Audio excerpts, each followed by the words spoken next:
His Excellency David Hurley, Governor-General of Australia, and First Lady Linda Hurley, Their Excellencies, Special Envoys, and Heads of Delegations, His Excellency, Most Reverend Charles John Brown, and the esteemed members of the Diplomatic Corps, Vice President Sara Duterte, President Fidel Ramos, President Joseph Ejercito Estrada, President Gloria Macapagal Arroyo, Senate President Vicente Soto III, and the honorable members of the Philippine Senate, House Speaker Lord Alan J. Velasco, and the honorable members of the House of Representatives, Chief Justice Alexander Gesmundo, and the honorable justices of the Supreme Court, of course, First Lady Lisa Araneta,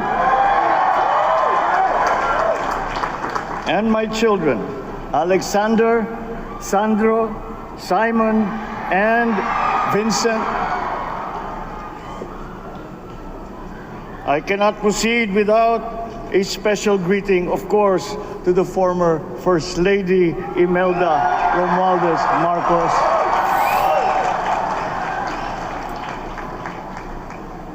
Other distinguished guests, ladies and gentlemen, my friends, ang aking minamahal na mga kababayan, magandang tanghali po sa inyong lahat. This is a historic moment for us all. I feel it deep within me. You, the people, have spoken, and it is resounding. When my call for unity started to resonate with you, it did so because it echoed your yearnings, mirrored your sentiments, and expressed your hopes for family, for country, and for a better future. That is why it reverberated and amplified as it did, to deliver the biggest electoral mandate in the history of Philippine democracy.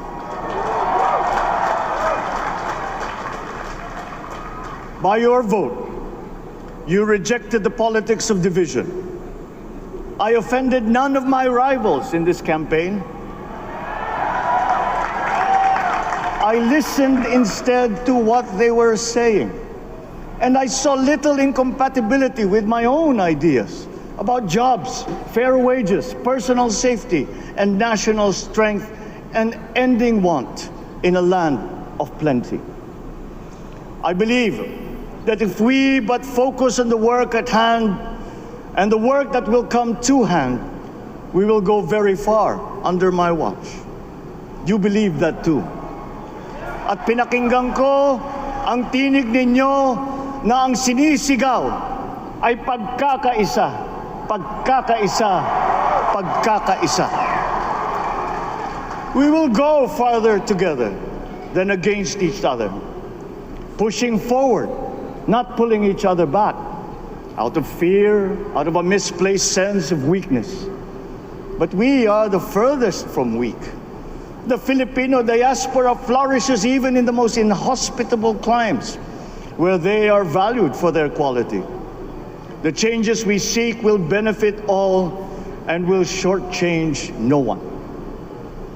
I was not the instrument of change.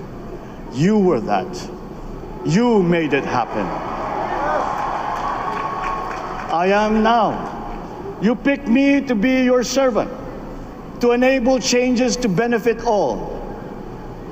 I fully understand the gravity of the responsibility that you've put on my shoulders. I do not take it lightly, but I am ready for the task. I will need your help. I want to rely on it. But rest assured, I do not predicate success on the wide cooperation that's needed. I will get it done. I once knew a man who saw what little had been achieved since independence in a land of people with the greatest potential for achievement, and yet they were poor. But he got it done, sometimes with the needed support, sometimes without. So will it be with his son. You will get no excuses from me.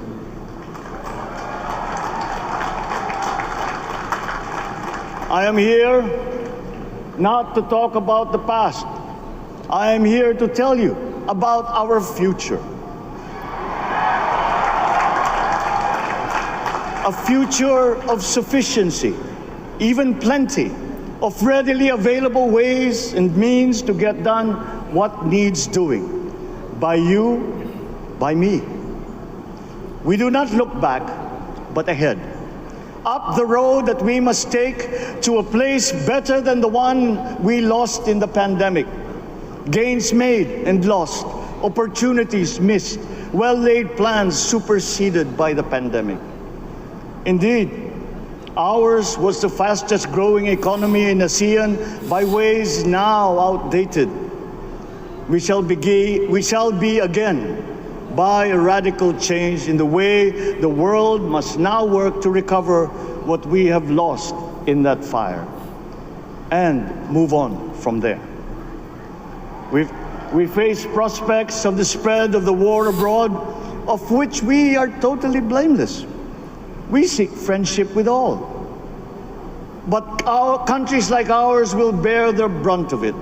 And if the great powers draw the wrong lessons from the ongoing tragedy in Ukraine, the same dark prospect of conflict will spread to our part of the world. Yet, there is more out there. Like going forward by new ways of doing that the pandemic forces to adopt. A stronger resilience, quicker adaptability. They are our best prevention. They are our best protection. Quiet reflection in a rough and tumble campaign of a breadth and intensity never experienced revealed some of them, such as the willingness to listen despite the noise, the hesitation to quarrel over differences, and to never, ever give up hope of reconciliation. These gave me the peace to ponder deeper. There are hints of a road not taken that could get us out of here quicker to something better, something less fragile. There is also what you, the people, did to cope. But this time empowered by new techniques and more resources. You got by, getting some of what you needed with a massive government help. And for this, I thank my predecessor for the courage of his hard decisions. But there is a way to put more means and choices in your hands. I trust the Filipino. Imagine how much more you'd achieve if government backstops instead of dictating your decisions. Always there to pick you up when you fall, giving what you need to get past a problem. Imagine if it invested in your self-empowerment to bring it closer to taking on whatever challenges come. Imagine a country that, in almost every sense, is you. Now imagine what you and government can achieve together. We did it in the pandemic. We will do it again. But again, I will not predicate my promise to you on your cooperation. You have your own lives to live, your work to do, and there too I will help. Government will get as much done alone without requiring more from you. That is what government and public officials are for. No excuses, just deliver. It was like that once upon a time.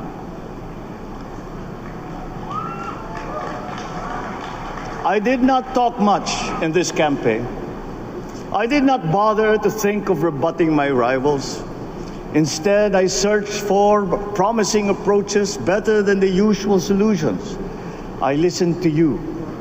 I did not lecture you who has the biggest stake in our success. And the forthcoming State of the Nation will tell you exactly how we shall get this done. In this fresh chapter of our history, I extend my hand to all Filipinos. Come, let us put our shoulders to the wheel and give that wheel a faster turn to repair and to rebuild and to address challenges in new ways, to provide what all Filipinos need, to be all that we can. We are here to repair a house divided, to make it whole, and to stand strong again in the Bayanihan way, expressive of our nature as Filipinos. We shall seek, not scorn, dialogue. Listen respectfully to contrary views. Be open to suggestions coming from hard thinking and unsparing judgment. But always from us, Filipinos. We can trust no one else when it comes to what is best for us. Past history has often proven that. Solutions from outside divided us. None deepened our understanding. They were always at our expense. Never forget, we are Filipinos. One nation, one republic, indivisible. We resisted and never failed to defeat foreign attempts to break up our country in my father's watch. His strongest critics have conceded that. So let us all be part of the solution that we choose. In that lies the power to get it done. Always be open to differing views, but ever united in our chosen goal. Never hesitating to change it, should it prove wanting. That is how agile, resilient republics are made. Our future we decide today. Yesterday cannot make that decision anymore, nor can tomorrow delay it. The sooner we start, the surer and quicker the prospect of achieving our future. These are troubling times. What's happening to others can happen to us, but it will not. We see what's happening. We are witness to how it is being stopped, and we have seen the glory that crowns struggle against all odds. Giving up is not an option. We've been through times of bitter division, but united, we came through to this when it shall begin again, but better. The campaigns I've run have taken me here where I stand today. I listened to you, and this is what I have heard. We all want peace in our land. You and your children want a good chance at a better life in a safer, more prosperous country. All that is within reach of a hard-working, warm, and giving race. Your dreams are mine. Pangarap nyo ay pangarap ko. How can we make them come true? How can we do it together? But I will take it as far as anyone with the same faith and commitment can, as if it depended entirely on himself. Sa pangarap na maging mapayapa ang ating bansa, ang pangarap nyo ay pangarap ko. Sa pangarap na maging maunlad ang ating bansa, ang pangarap nyo ay pangarap ko. At sa pangarap na maging mas masinang ang kinabukasan natin at ng ating mga anak, ang pangarap nyo ay pangarap ko. We are presently drawing up a comprehensive, all-inclusive plan for economic transformation. We will build back better by doing things in the light of the experiences that we have had, both good and bad. It doesn't matter. No looking back in anger or nostalgia. In the road ahead, the immediate months will be rough, but I will walk that road with you.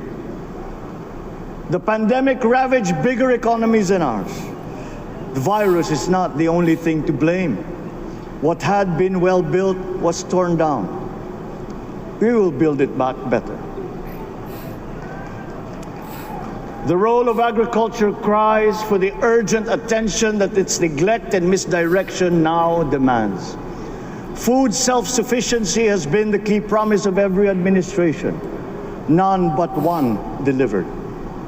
There were inherent defects in the old ways and in recent ways too.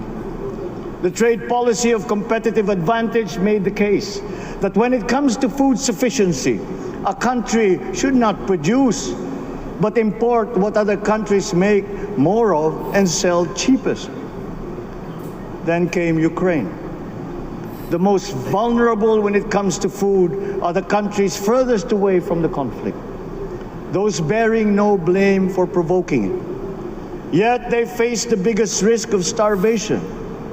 If financial aid is poured into them, though it never is, there is nothing to buy. Food is not just a trade commodity. Without it, people weaken and die. Societies come apart. It is more than a livelihood. It is an existential imperative and a moral one. An agriculture damaged and diminished by unfair competition will have a harder time or will have no prospects at all of recovering. Food sufficiency must get the preferential treatment the richest free trade countries always gave their agricultural sectors. Their policy boils down to don't do as we do, do what we tell you to. I am giving that policy the most serious thought if it doesn't change or make more allowances for emergencies with long-term effects. There is a parallel problem in our energy supply. Sufficient fossil fuel-free technology for whole economies has yet to be invented. And it is not seriously tried by rich countries. Again, consider the response of the richest countries to the war in Ukraine. But surely, a free world awash with oil can assure supplies. Or we will find a way. We are not far from oil and gas reserves that have already been developed. What we teach in our schools, the materials used must be rethought. I am not talking about history. I am talking about the basics, the sciences, sharpening theoretical aptitude and imparting vocational skills, such as in the German example, alongside the national language with equal emphasis and facility in a global language, which we had and lost. Let us give OFWs all the advantages we can for them to survive and to thrive. Our teachers from elementary up are heroes fighting ignorance with poor paper weapons. We are condemning the future of our race to menial occupations abroad. Then they are exploited by traffickers. Once we had an education system that prepared coming generations for more and better jobs. There is hope for a comeback. Vice President and soon-to-be Secretary of Education, Sara Duterte Carpio, will fit that mission to a T. We won't be caught unprepared, under-equipped, and understaffed to fight the next pandemic. To start with, we never got over the pandemic of poor, if any, free public health. The last major upgrade of a public health system, exemplified by the resources poured into PGH, predates the current shambles by 3 generations. Our nurses are the best in the world. They acquitted themselves with the highest distinction abroad, having suffered even the highest casualties. With the same exemplary dedication at home, they just got by. They are out there because we cannot pay them for the same risk and workload that we have back here. There will be changes starting tomorrow. I am confident because I have an OPLEC in my cabinet. There were shortcomings in the COVID response. We will fix them. Out in the open. No more secrets in public health. Remember, I speak from experience. I was among the first to get COVID. It was not a walk in the park. My father built more and better roads, produced more rice than all administrations before his. President Rodrigo Roa Duterte built more and better than all the administrations succeeding my father's. Much has been built, and so well, that the economic dogma of dispersing industry to develop the least likely places has been upturned. Development was brought to them. Investors are now setting up industries along the promising routes built. And yet, the potential of this country is not exhausted. Following these giant steps, we will continue to build. I will complete on schedule the projects that have been started. I'm not interested in taking credit. I want to build on success that's already happening. We will be presenting the public with a comprehensive infrastructure plan.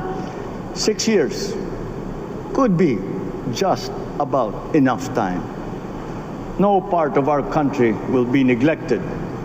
Progress will be made wherever there are Filipinos, so no investment is wasted. The recovery of Philippine tourism, with its emphasis on accessing nature's beauty, I am sure will exceed expectations. And bigger is not always better, but there's something to be said for economies of scale. And yet the country invites investments in fast-rising industries with quick returns and inflicts irreparable damage for future generations. We have yet to see large-scale practical solutions to pollution, though some are beginning to emerge. But there are tried and proven new ways of mitigation. Blades have been turning over the sand dunes of Ilocos Norte, harnessing a power all around, but unseen, long before this day. I built them. The rich world talks a great deal, but does a lot less about it than those with much less, but who suffer more death and destruction from climate change and lack of adaptation. We will look to our partners and friends to help the Philippines, who, despite having a very small carbon footprint, is at the highest risk. First, spare victims, then help them recover, and move on to lessen the harmful impact of climate change. We too have our part to play.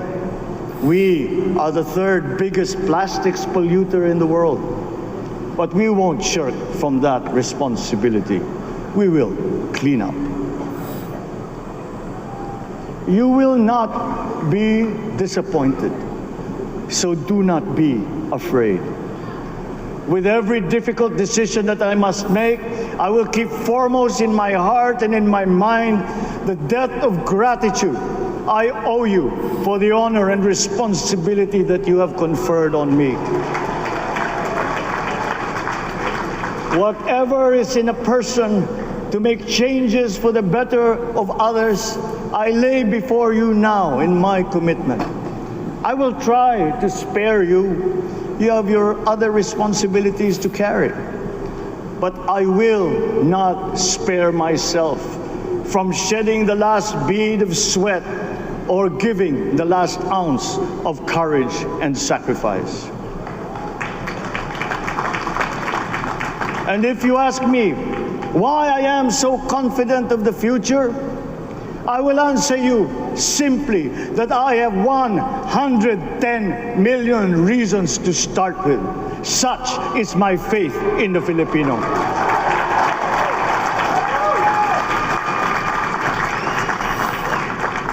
Believe, have hope. The sun also rises like it did today and as it will tomorrow. And as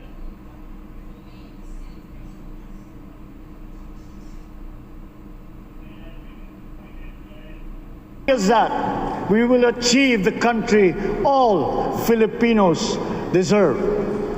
God bless the Philippines. God bless our work. Maraming salamat po sa inyong lahat. Mabuhay ang Pilipinas. Magandang tanghali po.